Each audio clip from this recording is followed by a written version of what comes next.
mahasiswanya di sini, kekuatan terbesar dari cinta. Apa kabar kalian? Kali ini tamu gue sangat luar biasa jadwalnya. Aduh, penuh banget. Cantik banget. Dia seksolog yang paling terkeren di Indonesia. Zoya Amirin. Baby, thank you so much. Makasih ya sayang udah datang ke studio gue. Ya ampun, di tengah-tengah kesibukan lo yang luar It was biasa. awesome though. Di sini kayak bukan di Jakarta tiba-tiba. Kayak dari mana ini? Thank you so much, darling. Pertama, ini kayaknya banyak banget yang kita bahas ya. Kita Sure. jadi mengenai perempuan, seorang perempuan sih ya. Gue punya temen, laki suaminya ganteng banget. Dan istrinya juga cantik. Istrinya cerita ke gue kalau suaminya itu lebih demen, lebih suka menonton pornografi. Daripada berhubungan seks dengan istrinya. Menurut lo gimana? It's actually more common than what you think, gitu ya. Really? Jadi perselingkuhan, ya kenapa pakai tanda kutip ya, karena perselingkuhan zaman sekarang itu quite unik ya. Kita nggak bisa bilang perselingkuhan itu hanya literally karena ada orang lain gitu ya. Ada orang ketiga lah gitu. Tapi kadang-kadang perselingkuhan juga kan ada macam-macam ya gitu. Ada selingkuh hati, ada selingkuh fisik gitu kan ya. Nah, ada yang berselingkuh sama hobinya ya kan. Ada yang berselingkuh kemana-mana. Tapi juga yang paling sedih itu adalah pornografi. Itu adalah bentuk adiksi baru gitu ya. Bukan adiksi baru sih, itu adalah salah satu bentuk adiksi yang bisa benar-benar membuat orang tuh di dalam relationship tuh ngerasa si yang teradiksinya tuh marah terus. Nggak pernah berhubungan seks tapi malah sibuk masturbasi sambil nonton porno. Ya, jadi ini tidak ada hubungannya dengan kecantikan, tidak ada hubungannya juga dengan kegantengan gitu ya. Tapi rasa tertarik itu akan hilang kalau menurut Gottman, penelitian Gottman dari Washington University, ini adalah salah satu Gottman itu adalah ahli relationship gitu ya, yang melakukan longitudinal study yang hampir like 40 years I guess ya, dia membuat studi ini di mana dia bilang seorang couples nih yang salah satu pasangannya misalnya si pria dalam konteks heteroseksual itu melakukan teradiksi terhadap pornografi, dia itu benar-benar bisa dopaminnya itu kan kayak dia memanjakan dopaminnya. Dopamin itu adalah quick gratification hormone atau hormon yang bisa membuat lo tuh bahagia. Jadi ya bukan bahagia sih, tapi pemuasan kebutuhan yang cepat. Minta lagi gitu. Jadi nggak akan adiktif kan, jadi nggak akan cukup gitu. Nah, ketika lo teradiksi apa yang terjadi? Lo mengalami, buat laki-laki ya gitu ya, itu biasanya mengalami disfungsi ereksi, ketidakmampuan ereksi. Ya dia bahkan dia akan sulit sekali untuk bisa berhubungan seksual dengan perempuan manapun. Itu kadang-kadang confidence apa sih ya maksud gue? Itu gara-gara ya pornografi, karena pornografi itu kan dia bermasturbasi dengan pornografi, dia tuh memaksa si individunya terus, bahkan ya kalau misalnya kita mau browsing ya, iseng-iseng deh silahkan yang rajin browsing, followernya Sonya gitu ya, boleh ini browsing, bisa lihat bahwa ketika selama 20 tahun ya berturut-turut Anda itu teradiksi pornografi yang dimana seminggu bisa sampai 4-5 kali gitu ya nonton porno, itu bisa akhirnya membuat juga kerusakan pada bagian otak, seperti juga teradiksi pada kokain. I see. Gitu. Jadi kemampuan kita untuk bisa berkreasi, berpikir, menciptakan ini dan membangun rasa itu sulit sekali kalau udah ada pornografi. Jadi kalau orang bilang gini, pornografi it's about sex, ya habis gimana? Istri saya kurang asik, kurang menarik. Mau istrinya sudah paling speknya paling bidadari, ya, udah paling oke. Kalau Anda sebagai individu tidak mau terkoneksi secara emosi, agak sulit juga gitu ya. Susah untuk bisa terkoneksi secara seksual kan. Betul. Everything has to start with heart ya. Seperti openingnya Sonya tadi gitu kan ya. Apa aja itu harus dimulai dengan cinta. Kekuatan terbesar adalah cinta. Kekuatan terbesar adalah cinta, because it take love to make love. Ya, buat lelaki tuh bisa ya, gak usah love ya. Tapi buat perempuan kita, maksud gue, kita basah kalau kita sayang sama tuh orang. Bener, kita ngomong aja deh. Gue terus terang gue gak mau ngomong porno di sini, tapi emang begitu kan ya. Not necessarily. Kalau memang semua perempuan seperti itu, harusnya prostitusi juga nggak banyak perempuan dong. Iya sih. Prostitusi kan juga ada perempuan gitu ya. Tapi pada intinya gini, kalau Wendy Maltz bilang kita itu sebenarnya mau mencari seks yang seperti apa. Seks itu sebenarnya energinya itu netral. Ya, jadinya itu dia ground zero-nya tuh netral. Tapi dia bisa jadi negatif kalau itu impersonal. Ya kayak dipaksain, tidak ada konsen, tidak ada kesepakatan, kewajiban, itu kan jadi negatif. Iya, betul. Tapi kalau kita mau energinya itu jadi positif, kita make it personal. I want to have sex with you because I want to express myself, I want to express my love. Bukan cuma karena gue capek pulang kerja dan I'm so stressed dan I need to, aku cuma mau ngelepasin ke kamu. Ya elah, ya kan? It's not. Gue udah kebiasaan ngomongnya. It's not personal and it's not love, ya kan? Terus kayak gitu juga. Oke, ini misalnya sesuai culture budaya, misalnya kan ada yang ini adalah sama suami, sama pasangan, sama pacar gitu kan. Itu adalah konteks-konteks yang memang dibutuhkan orang untuk mengekspresikan seksualitas dan cinta gitu. Jadi kembali lagi bahwa oke, emang perlu orang ganteng apa enggak untuk memilih pornografi apa enggak? Pertanyaannya adalah pornografi membuat kita jadi mempertanyakan kenormalan seksualitas kita. Kok di situ warnanya pink, kenapa kamu coklat sayang? Kok di situ cepet banget, kok gede banget, kok kamu cuma segini? Kok di ekspresinya begitu? Ya iyalah, mereka itu kan adalah seks atlet ya. Kalau dalam pornografi mereka melatih dirinya, mereka berlatih untuk bisa relaksasi dan sebagainya. Kan kita nggak melakukan seperti itu, sama kayak, kok lo nggak bisa sih berenang dari sini ke sini Olympic size? Ya gue bukan atlet.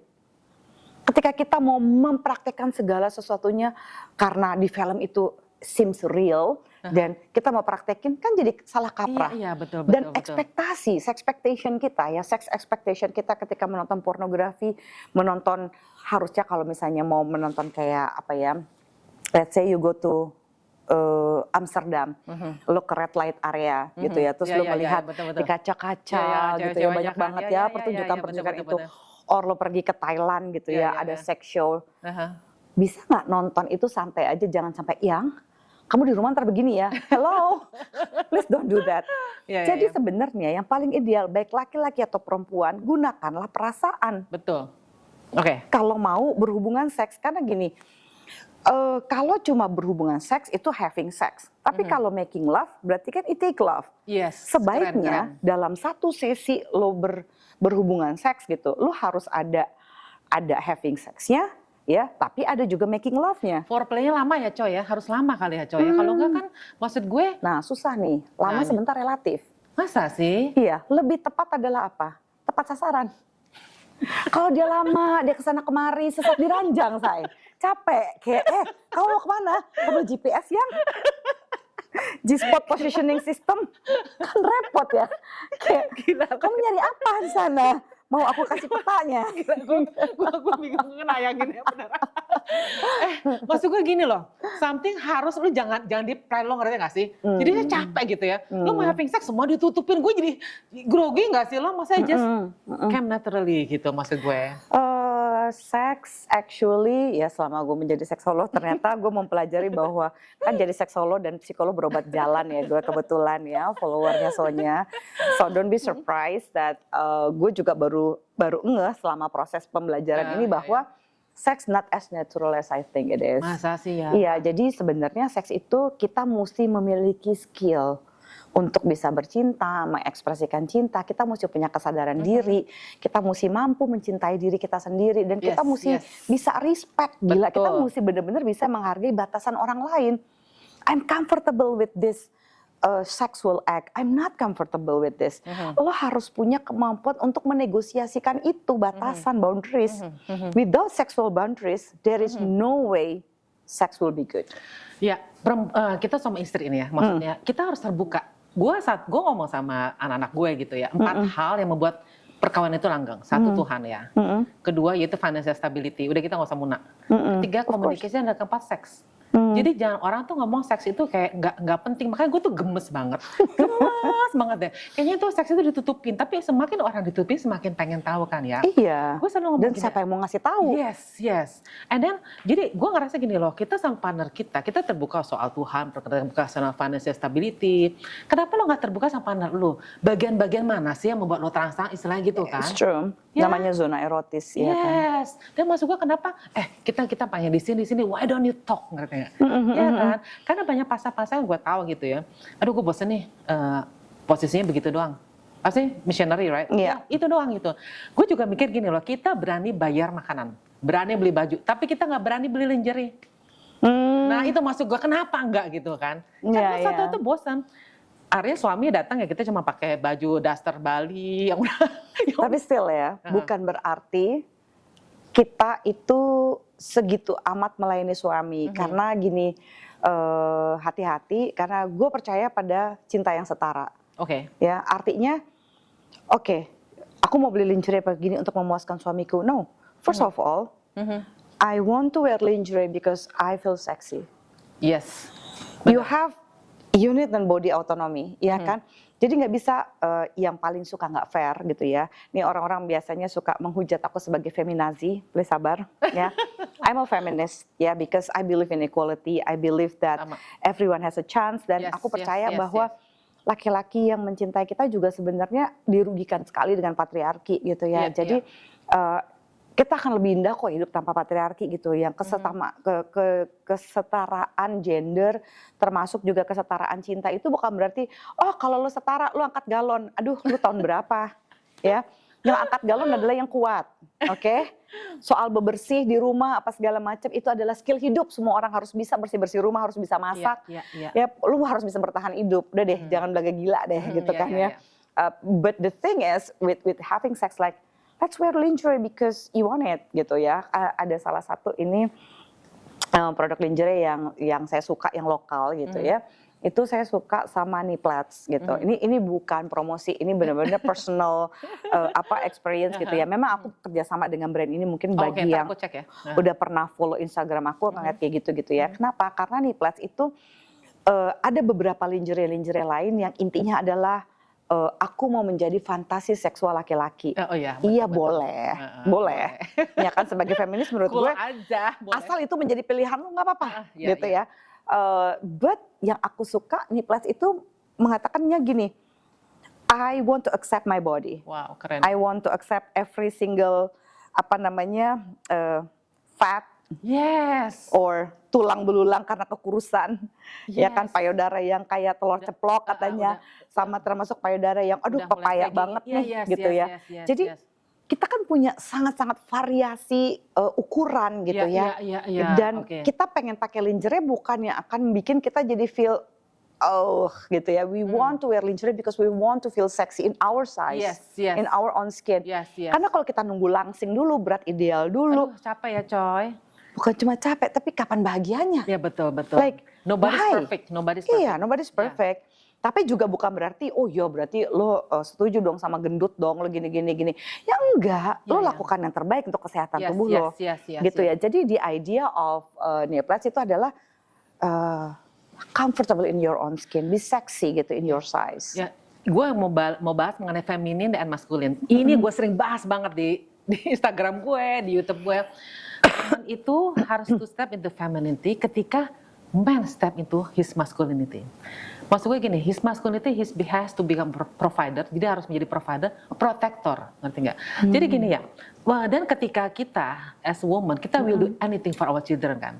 Kalau misalnya sorry to say, suami yang belum bisa memenuhi kebutuhan dalam uang gitu ya, kita kan cari uang kan, maksudnya ya kita cari uang. Dan kalau kita udah capek gitu ya, gue udah capek, gue udah kerja, gue nggak ngantin lu, gue udah muak liat muka lo kan jadi malas ya, ngerti gak? And aku ngeliat itu perempuannya hilang respect ketika itu. Nah hal yang beginian ya, yang harus rada terus terang gue nggak ngomong Indonesia, ini harus dibalikin lagi sih, dibalikin lagi. Jadi maksud gue even kalau misal istrinya lebih kaya gitu ya, ataupun perempuan lebih kaya, suami itu harus tetap kontribut dalam family. Jadi kalau gue lihat di Amerika tuh ada siapa sih artis ya, emang artisnya tuh siapa gue lupa deh, cakep banget. Pokoknya dia ngeluarin semua brandnya gitu, dan suaminya emang Kylie. Bukan, lupa gue. Terus tapi suaminya emang lebih biasa dari dia gitu. Tapi dia bisa respect gitu loh. Jadi maksudnya gue yang kerja, lo yang nungguin anak di rumah, tapi mereka bisa respect sampai sekarang masih married coy.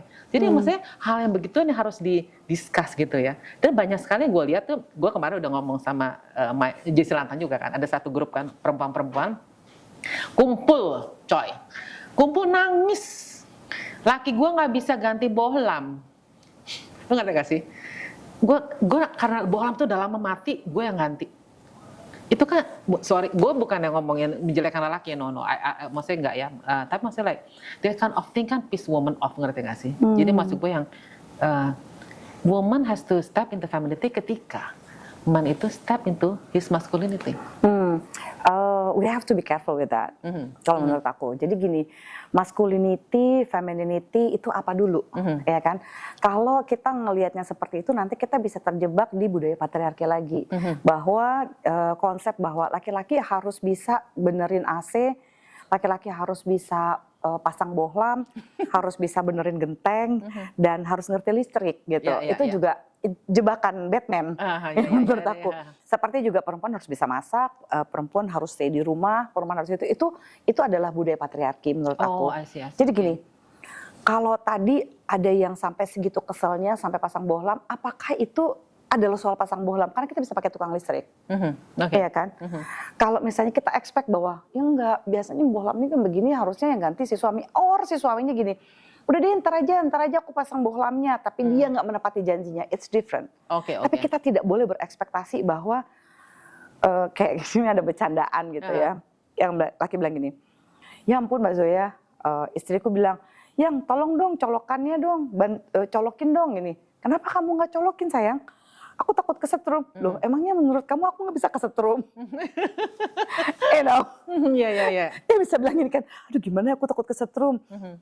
How can I do that ya? Kan sebenarnya untuk nyolokin sesuatu, apakah berarti laki-laki harus boleh kesetrum perempuan? Enggak, ini kan juga konsep yang salah gitu ya. Jadi kalau sampai dia sedih karena soal bohlam, dia sedih laki-laki yang tidak bisa step up dan tidak bisa provide gitu ya.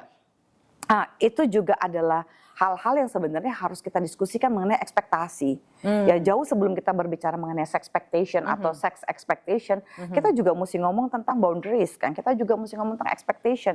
Karena pardon my language ya gitu. Sometimes kan expectation is a bitch. Yes, Ya. Begitu lo punya ekspektasi gitu, lo jadi kadang-kadang lo jatuh cinta pada harapan. Gua ngerti maksud lo. Ya kan, so apakah seorang laki-laki yang ideal itu adalah laki-laki yang mesti pasang bohlam? Kalau buat gue sih itu nggak esensial.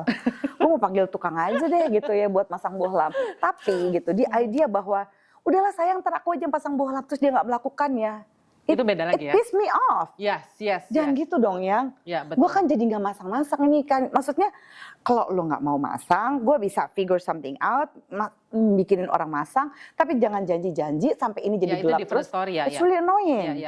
Gitu ya, it's different story. Jadi mesti lihat ekspektasinya itu seperti apa. So we have to be careful with that. Jadi buat laki-laki, buat perempuan, hati-hati terhadap ekspektasi gitu. Karena itu yang membuat cinta kalian jadi nggak setara.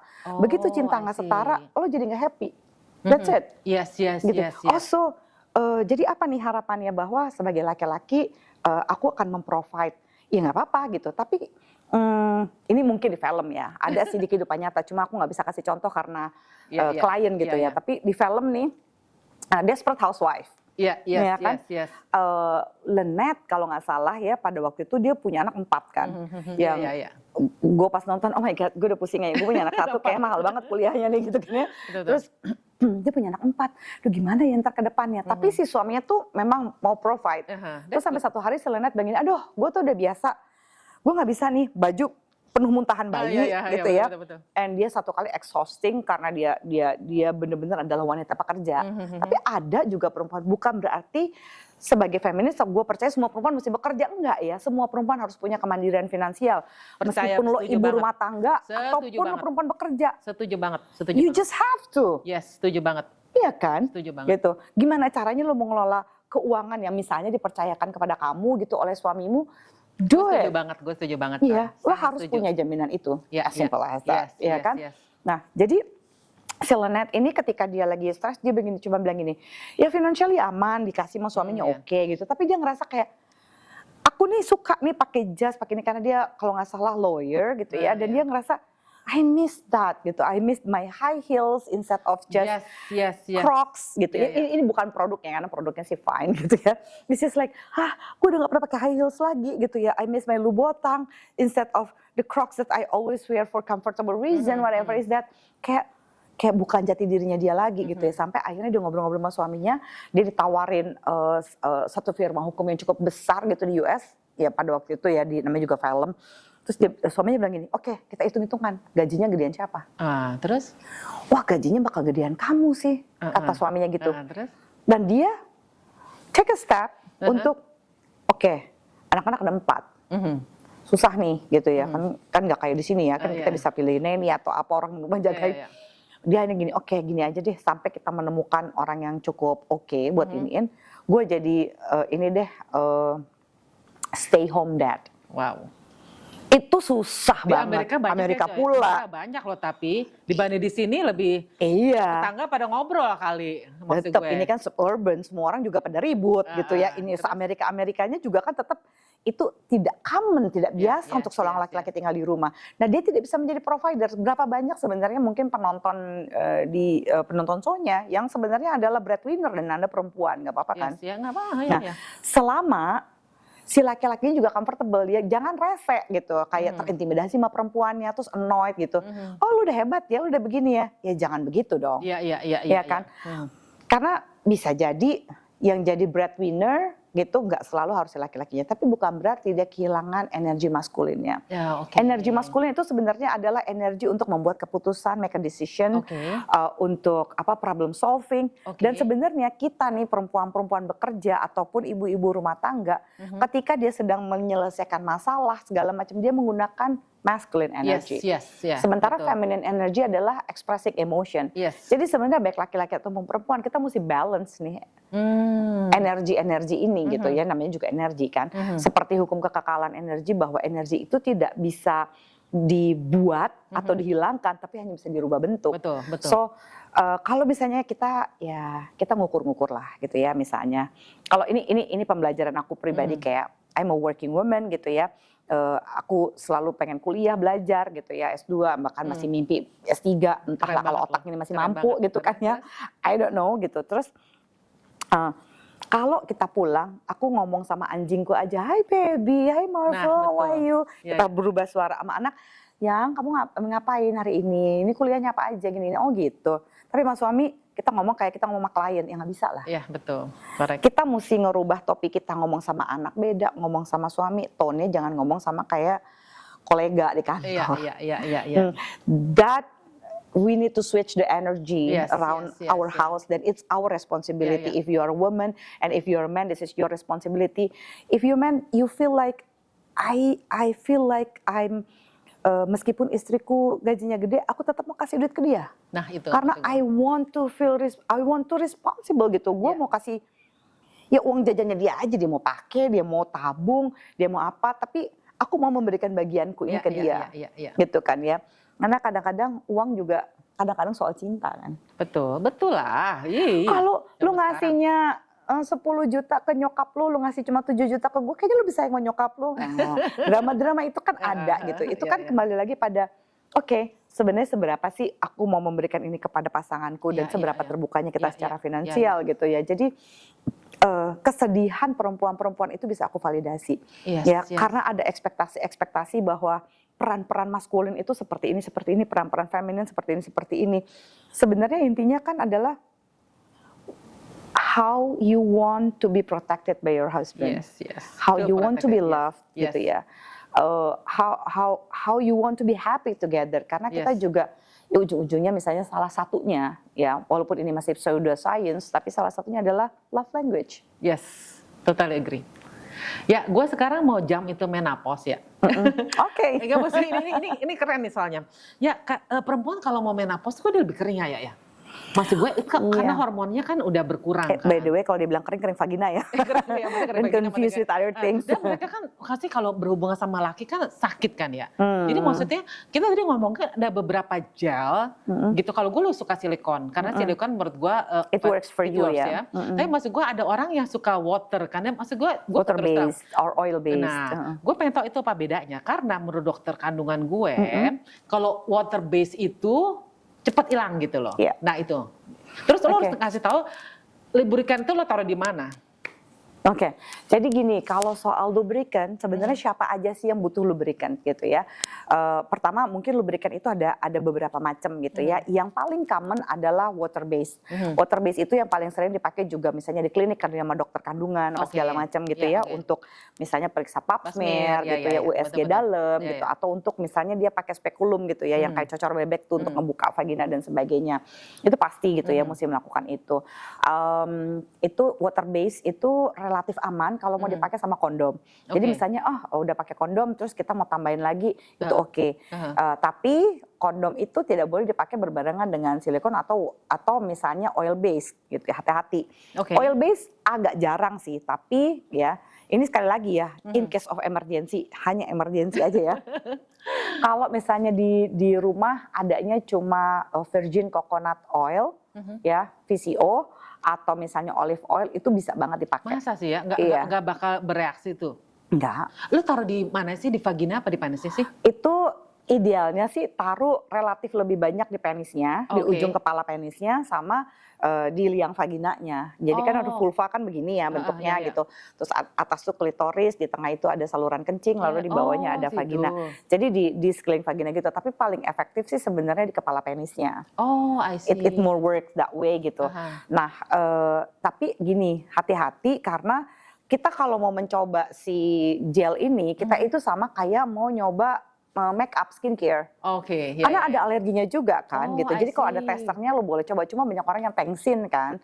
Kalau mau coba gitu, makanya kenapa selalu disarankan awal-awal untuk pakai water base, karena ada yang sangat-sangat dahsyat reaksinya, bengkak-bengkak gitu. Masa sih ya? Iya, Gitu. ada yang oil tuh bisa cepat panas, bisa bukan cepat ya, tapi bisa panas pada stroke kesekian.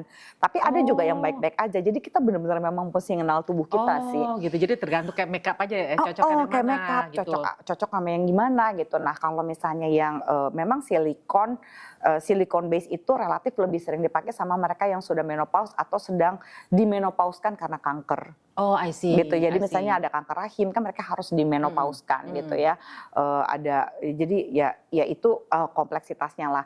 Jadi water base itu sebenarnya relatif paling aman. Cuma ya memang annoyingly mesti nambah lagi. Tapi gini, yang butuh bukan cuma yang menopause aja. Bagi mereka yang baru pertama kali melakukan hubungan seksual, ya baik ada pengantin baru atau apapun itu, sama yang sudah lama nggak berhubungan seksual, probably mungkin karena LDR, long distance relationship atau long distance marriage gitu. Termasuk bagi mereka yang sebenarnya sih siap-siap aja ya kalau gel itu. There's nothing wrong with that. Karena nggak usah lah nunggu sampai menopause. Yang menopause itu kita kan sudah tidak berproduksi estrogen lagi di dalam tubuh. Sehingga kita itu jadi agak sedikit, jadi gini, kitanya udah terangsang. Terus? Tapi lubrikasinya baru keluar nih. Jadi terangsangnya udah sampai 10, lubrikasinya baru keluar. Agak lebih lama aja karena estrogen kita udah nggak berproduksi. Tapi bukan berarti kita nggak bisa hubungan seks. Itu salah ya, itu mitos ya. Kalau udah menopause nggak bisa hubungan seks. Tapi justru dari bahkan jauh sebelum premenopause. Ini premenopause itu bisa awal-awalnya bisa ada yang dari umur 30 tahun. Wow. Ini pre itu artinya kita mengalami hot flush dan segala macam, tapi juga masih mens. Aduh itu annoying banget sih, capek. Gue lagi premenopause nih sekarang, jadi pegel. Kalau udah menopause kayak dia sih enak. Udah berhenti, udah nggak mens lagi, terus masih ngerasain hot flush dan segala macam. Kan kita tinggal deal with that. Tapi kalau sekarang 3 bulan, 4 bulan sekali, udah wah tenang nih, udah mau menopause nih, udah nggak mens. Atau jeret. Oke, here we come gitu kan ya.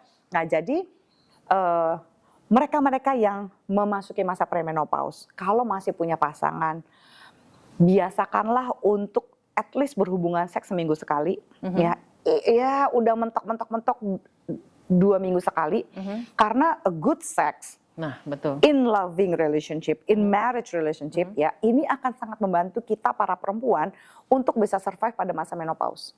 Wow. Karena dengan adanya hubungan seks yang cukup rutin, kita tuh nggak akan emotional up and down kan. I see. Hormonal banget kita pas lagi mau menopause gitu ya. Dan masa-masa premenopause ini juga akan lebih bearable buat kita if we have a good quality of sex. Ya, gue mau tanya, perempuan itu basah itu dari pikiran ya?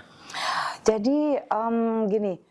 basah itu kan ada dua hal, ada psikologis sama ada fisik. Yes. Ya, jadi kalau misalnya fisiknya itu bisa berfungsi, ya, tapi psikologisnya nggak ada pemenuhan, dia bisa nggak basah. Oh, I see. Tapi misalnya, tapi kok ada aja yang ya udah deh, asal tanda kutip ya, bukannya mau kasar ya, ngangkang aja ya, deh. Betul. Ya kan, ya, dienakin aja, diterima aja gitu. Bisa nggak? Iya bisa aja, tapi kan tetap nggak enak. Nggak menikmati kan? Nggak menikmati gitu kan ya. Tapi basah nggak? Ya bisa aja basah. Nah, kalau kita ngomongin menopause gitu ya, pada masa menopause itu estrogen sudah tidak berproduksi lagi. So it means berarti kitanya udah horny-nya nih, istilahnya terangsangnya gitu ya. Kita horny-nya tuh udah sampai di level 8 gitu. Tapi si lubricant-nya itu nggak selevel sama horny-nya kita. Kayak waktu kita belum menopause gitu. Tapi dia kayak dia gitu ya. Untuk memproduksi itu aja udah horny banget. Nah, bagaimana kalau perempuan-perempuan yang enggak kok aku belum menopause, udah horny banget tapi juga nggak keluar, nggak basah gitu juga, nggak basah juga gitu ya. Ya itu nggak apa-apa, bisa diperiksa aja. Tapi kadang-kadang things happen gitu untuk tubuh ya bisa diperiksa ke dokter kandungan. Tapi kenapa kita perlu lubricant? Kadang-kadang kan unconsciously kita tuh cemas. Yes. Apalagi ya kalau misalnya dengar berita-berita kayak itu vaginanya bau ikan asin, wah gila tuh kejem banget sih. Itu kan bikin kita makin tambah anxious kalau sebagai perempuan kan kesel, tau nggak? Iya kan kayak ya kali lu mau bau apa? Lu mau bawa parfum gitu ya? Nggak ada vagina bawa parfum. Are you kidding me, right? Gitu. Jadi itu ya kadang-kadang gitu kan suka dodol gitu. Nah terus kalau misalnya gini ya. Pada saat kita lagi menstruasi, gitu kan, menstruasi itu kan kita paling horny itu pada saat sebelum menstruasi, apalagi pada saat mens. Iya, ada yang ngerasain, ada yang enggak. Tapi sebenarnya saat itu tuh orang tuh bisa sangat horny sekali. Padahal pada saat lagi mau menstruasi itu, apalagi pada saat menstruasi itu hormon estrogen lagi nggak berproduksi. Oh, kok bisa sehorny itu kadang berapa banyak yang pas lagi sakit perut gitu, aduh pengen banget nih gitu pengen ML nih, pengen begini-begini, pengen melakukan hubungan seks dan segala macam gitu. Itu bisa aja jadi artinya nanti memang akan lebih sulit lubrikasinya. Tapi yang penting kan keinginannya itu ada gitu ya. Kalau soal teknis ya bisa lah kita pakai gel, pakai apa ya, jangan orang susah lah zaman sekarang ya tinggal beli gitu. Jadi yang harus dipertahankan adalah kenapa kita mesti punya a good quality of sex, mesti punya relasi yang hubungan seks yang berkualitas dengan pasangan kita supaya kita buat para perempuan khususnya itu akan menguntungkan Anda sekali di saat Anda menghadapi masa premenopause atau masa menopause gitu ya. Jadi dia tidak akan terlalu ups and down terus jadi lebih bearable lah gitu ya karena when you have a good sex itu ada oksitosin di sana hormonnya, ada vasopressin, there's dopamine, serotonin gitu ya. Dan itu kan adalah happy hormon, itu adalah hormon seks dan cinta gitu yang akan membuat kita ya we feel good gitu. Jadi kita nggak terlalu up and down dalam setidak-tidaknya kita punya satu safety belt untuk mengamankan kita pada masa-masa menopause. If we have a good quality of sex. Jadi penting jangan sampai bilang gini, udah tua soalnya udahlah nggak usah ngapa-ngapain. Like why not? Sampai kita mati kita masih bisa kok. Masa sih ya? Iya, why not? Bahkan masih bergairah. Mereka bergairah kan itu soal umur berapa sih ya? Loh, gairah itu kan tergantung psikologis. Oh, I see. Itu di sini. Jadi semuanya lebih dari sini dibandingin dari badan. Iya. Karena kayak gini. Ada nenek-nenek, ini gue lagi ceramah lah buat mereka-mereka yang sudah pensiun gitu ya kan, ngomongin kehidupan seksual pasti ada deh, kalau ada gue pasti ada ngomongin seksnya. Nenek-nenek umur 86 tahun gitu ya, dia angkat tangan bilang gini, aku masih hubungan seks sama suamiku, gitu semua pada menjerit kan gitu. Aduh, lucu suaminya umur sih. berapa? Dia 86, suaminya 87 Aduh, gitu lucu kan ya. sih. Terus ngapain? Ya biarpun isep-isepan enak kami nih.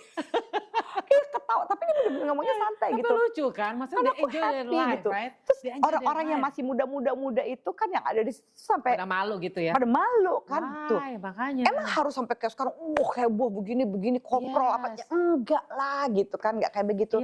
Tapi kan yang penting kita nyari satisfaction yang we not just looking for apa sih namanya kenikmatan aja gitu ya. Jadi pleasurable itu adalah tentang orgasm segala macam. Tapi satisfaction is about I feel loved, Yes, I feel keren sexy, banget. I feel good, Yes, yes, yeah. I'm comfortable, I Yes, feel, yes, you yeah, know, feel and I appreciated. love Yes, him.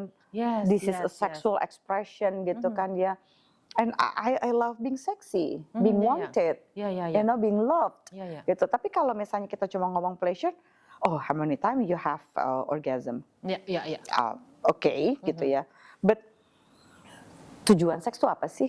Ya, ini kisah nyata nih. Jadi ada teman gue nih, dia ke dokter kandungan kan. Dia tuh udah lama banget ya, maksudnya dia udah pisah sih. Terus kemudian ketika dia pasmer, ada kan ada cairan diambil, ada bakterinya. Wow, terus dia nanya ke dokternya, dok kenapa sih dok? Karena lu tuh udah lama gak berhubungan seks, dia bilang. Jadi ternyata gue baru tahu gitu loh, maksudnya dia ngomong sih, Son, kok kadang-kadang suka smelly kan, bau gitu kan. Ternyata itu ada bakterinya, ternyata si dokter ngomong gini, ketika lu hubungan seks, ketika panas itu masuk, lu kayak gosok gigi gak sih? Lu punya apa ya, item-item gigi kan. One way to say that. Gue baru ngerti, oh begitu, dia bilang gitu. Jadi ke dokter kandungan juga ngomong, ini bukan something yang tabu gitu ya maksudnya. Jadi emang lu harus perlu seks, jadi gue bilang bisa ada bakteri di lukit lo pada saat, iya dia bilang gitu. Karena udah lama gak berhubungan seks, gila ya. Iya, satu hal juga bisa. Cuma kan bagi mereka-mereka yang misalnya memilih untuk tidak melakukan hubungan seks kan juga nggak necessarily langsung ada seperti itu. Biasanya kan bakteri itu variatif lah gitu ya.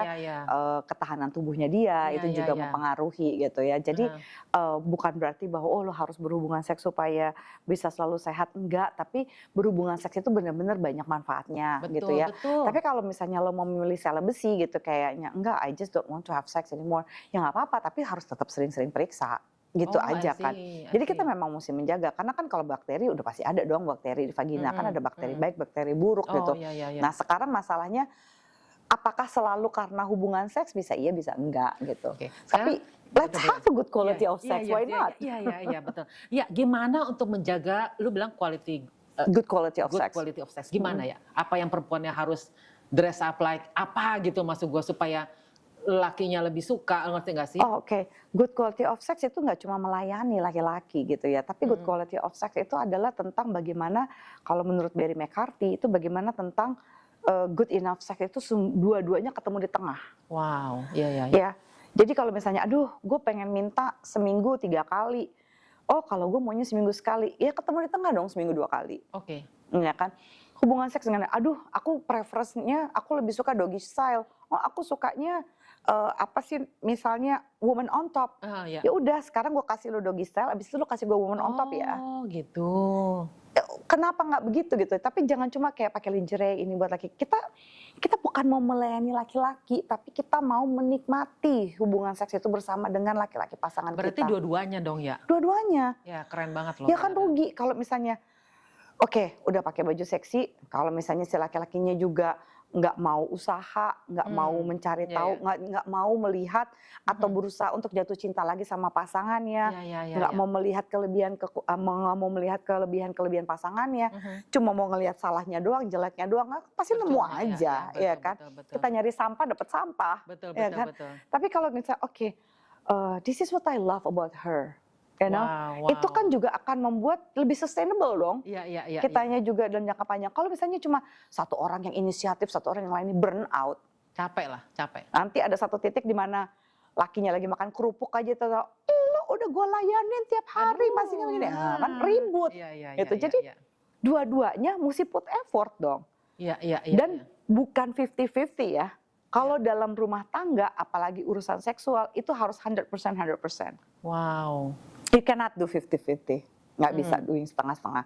Jadi I put my best, you put your best, gitu ya. I become the best version of myself, you become the best version of yourself.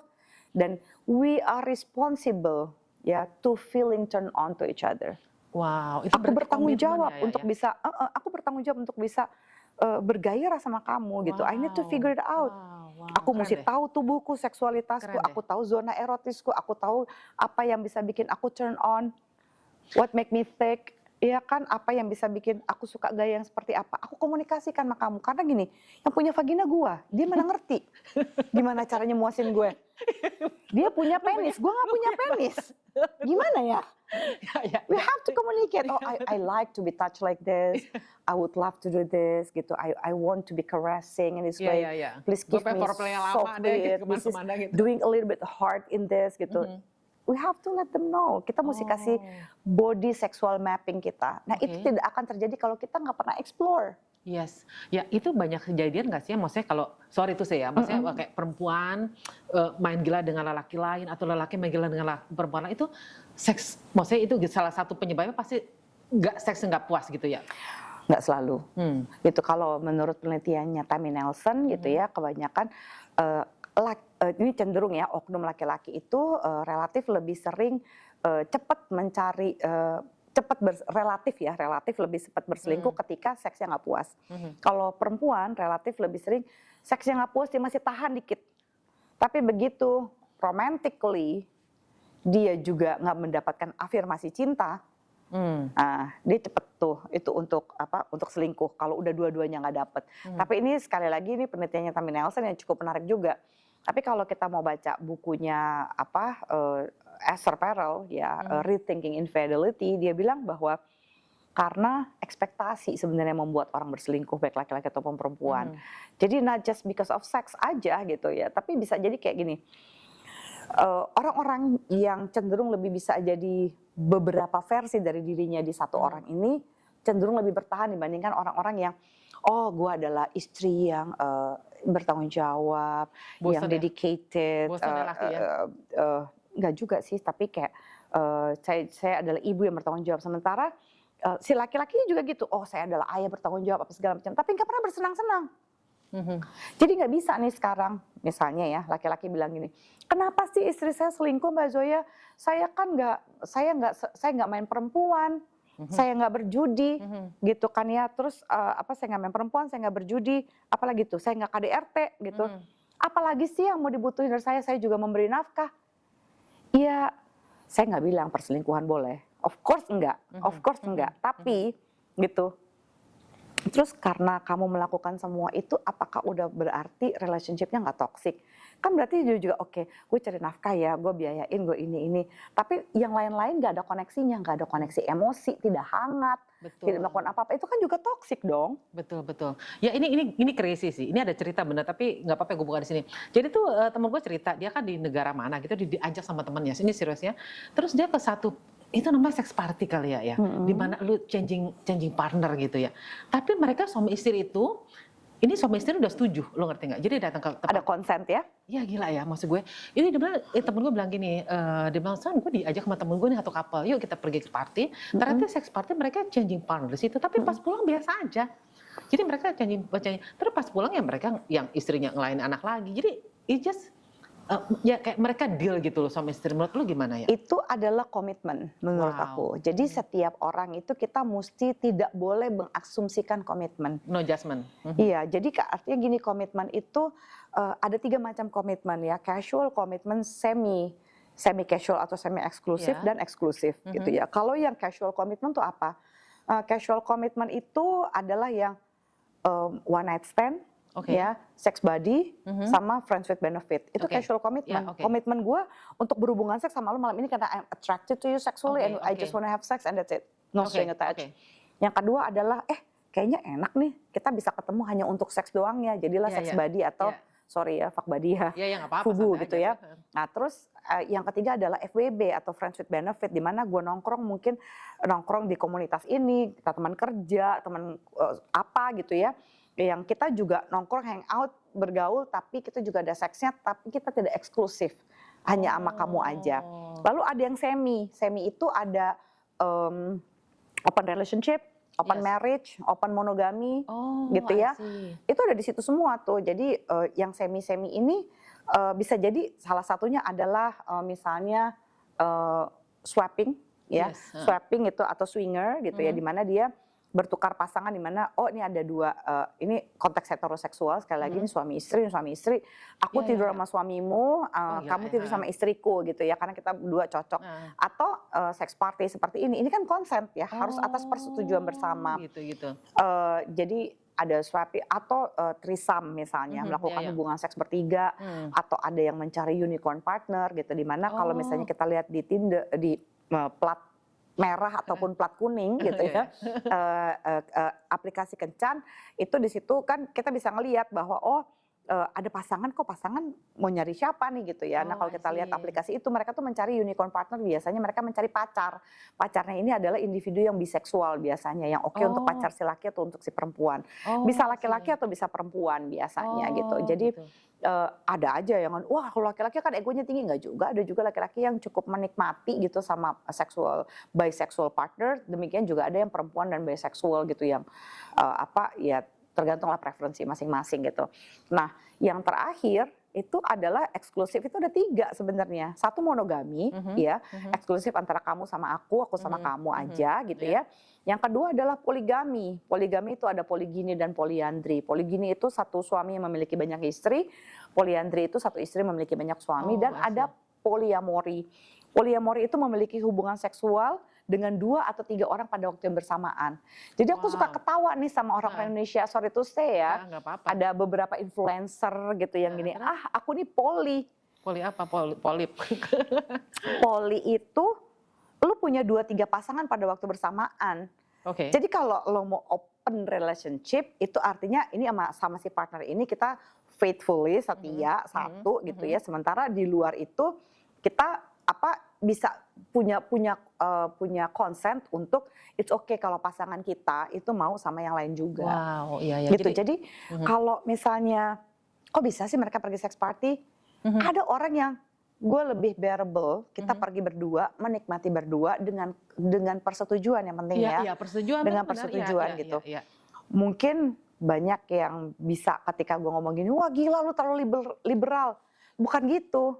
Sekarang nih itu ada bukunya si Tammy Nelson juga tentang new monogamy. Kita nggak bisa berasumsi tentang monogami itu adalah cuma aku sama kamu seumur hidup gini-gini.